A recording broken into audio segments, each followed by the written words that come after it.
Hey there, this is the Kindle Colorsoft, Amazon's first ever color Kindle.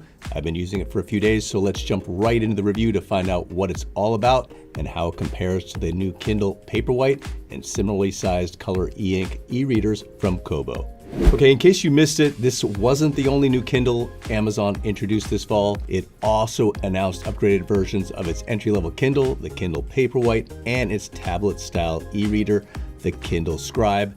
The second-gen Scribe won't be out till December, but the other three new Kindle models are available now. As for its design, the Colorsoft and new Paperwhite share the same chassis and weigh pretty close to the same amount. The Paperwhite is 250 grams, while the Colorsoft is 219 grams, and they're both fully waterproof with an IPX8 rating, which means they can be fully submerged and survive. They both also have 7-inch screens, but the Paperwhite has a monochrome display and starts at $160, while the Colorsoft costs a whopping $280. According to Amazon, it's equipped with an e-ink Kaleido color filter that's built into a totally customized display stack. The new Paperwhite also has a customized display stack. I'll get into a little more detail on the technical stuff in a bit, but let's cut to the chase and talk about just how much a color ink display changes the Kindle reading experience, because I'm sure a lot of you are saying to yourselves, hey, the Colorsoft is pretty darn expensive compared to both the Paperwhite and the new $110 entry-level Kindle, so is it really worth making the jump to color? For most people, probably not, but it is an undeniably better Kindle experience. While the color resolution is only 150 ppi for color elements versus 300 ppi for black and white, it's nice to see ebook covers in color, and it does bring comic books, graphic novels, and images more to life. You can also highlight text in different colors like you would with real-world highlighter pens, so that's also a plus. If you're reading standard black and white text, there's no difference between the Colorsoft and the new Paperwhite, which has a little better contrast than its predecessor and faster page turns, 25% faster according to Amazon. You get those same performance benefits with the Colorsoft, but its battery life is rated at 8 weeks versus 12 weeks for the Paperwhite. In some ways, I look at the Colorsoft as the new Kindle Oasis. By that, I mean the Colorsoft is the new luxury Kindle. Sure, there's some appeal to folks who read a lot of e-comics or consume content with color images and graphics, but in reality, the Colorsoft is targeted at the same audience who bought the now discontinued Oasis, which carried a similarly high price tag when it first came out. Like the Oasis, the Colorsoft is for hardcore Kindle fans who use their Kindles almost every day and value them as much as their smartphones. It doesn't have the physical page turn buttons that the Oasis had. Some people love those physical page turn buttons, nor does it have a swanky aluminum chassis, but it does have a color screen, which gives it a more premium look compared to the Paperwhite.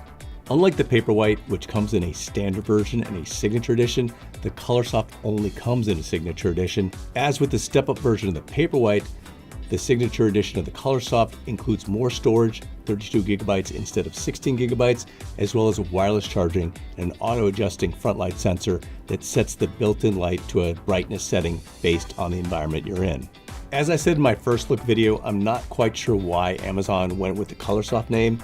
Maybe because the color does appear a little soft and muted compared to a tablet with an LCD or AMOLED screen that offers much richer color and much zippier performance. When I did that initial first look video, I mentioned that I thought that the color on the Colorsoft looks slightly better than the color on Kobo's color e-ink e-readers, which cost less and use e-ink's Kaleido 3 displays. I also thought that the Colorsoft performed slightly better, but I wasn't sure because I didn't have the Kobos on hand to do a real A/B comparison. Well, it turns out my gut first impression was correct. The Colorsoft has a little better contrast and the color pops slightly more.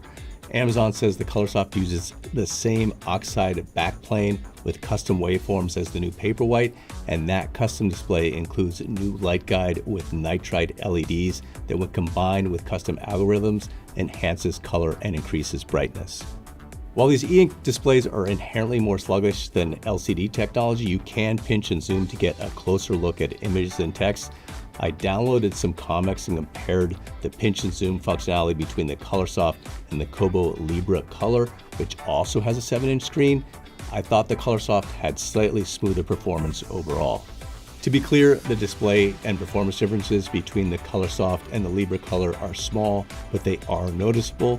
The Libra Color is cheaper. It lists for $220, and it is a little bit bigger, but it does have those physical page turn buttons that some people do like, and it is compatible with Kobo Stylus 2, which allows you to take notes and store them on the device.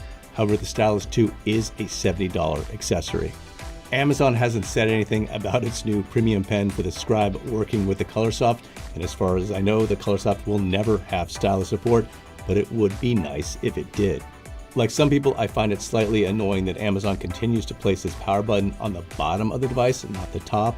The Kobo e-readers have the power buttons embedded on the back of the device, which is also good. Of course, when it comes down to it, you've either bought into Amazon's ebook ecosystem. It is the largest one out there and includes some free content for Amazon Prime members, or you haven't. Beyond Kobo, you can find several other color e-readers based on e-ink's Kaleido or Gallery color display technology. Some of them even run on Android. I know people who like Boox's color models, and I've seen some positive comments about the Pocketbook InkPad Color 2. Then there are the larger and much more expensive e-ink tablets like the Remarkable Paper Pro that are more note-taking devices than e-readers. And yes, a larger color tablet, whatever display technology it uses, seems better suited for comic book reading. That said, I do think Amazon has done a nice job creating an appealing first-generation color e-ink reader that seems to get the most out of the existing e-ink color technology. Well, I think the Colorsoft is a little too pricey at $280. I felt the same way about the Oasis when it first came out, and that model eventually went on sale, as all Kindles eventually do. So to sum things up, on the plus side, I think the color display does enhance the Kindle reading experience. For an e-ink reader, the performance feels zippy, and Amazon's customized display stack seems to give the Colorsoft a slight leg up on competing color e-ink readers. Also, the improved contrast does help make black and white text pop a little more, and the wireless charging and auto-adjusting front light sensor are nice extras. On the downside, the colors are a little muted, the screen is a little small for comic book and graphic novel reading, and the price is high. In the end, I think it's safe to say that the new improved Kindle Paperwhite or entry-level Kindle are better options for most people. However, if you're a Kindle aficionado and want something truly different from previous 7-inch Kindles, the Colorsoft is the one to get. I certainly preferred it over the Paperwhite.